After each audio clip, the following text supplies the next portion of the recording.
ইফতারির পূর্ব মুহূর্তে দোয়া করুন, এটি ভুলে যাওয়া যাবে না। প্রতিদিন ইফতারিকে সামনে নিয়ে আমরা দোয়া করব, কারণ হাদিসে এসেছে সালাসু দাওয়াতিন মুস্তাজাবা, তিন ব্যক্তির দোয়া আল্লাহ তাআলার কাছে কবুল হয়ে যায়।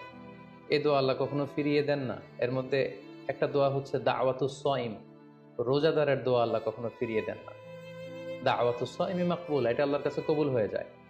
ঠিক ওই মুহূর্তটাতে আল্লাহ তাআলার সফট কর্নার খুব বেশি গ্রো করে, আল্লাহর রহমতের দরিয়ার মধ্যে একটা অভাবনীয় জোশ পড়ে যায়। আল্লাহ তাআলা এই দৃশ্যটাকে খুব দেখতে পছন্দ করে, যে বান্দা সামনে খাবার নিয়ে বসে আছে, শরবত নিয়ে, পানীয় নিয়ে বসে আছে, ক্ষুধায় তৃষ্ণায় সে জর্জরিত, সে চাইলেই সামনে থেকে নিয়ে মুখে তুলে খাবারটা খেতে পারে, কিন্তু সে আমার ভয়ে খাচ্ছে না।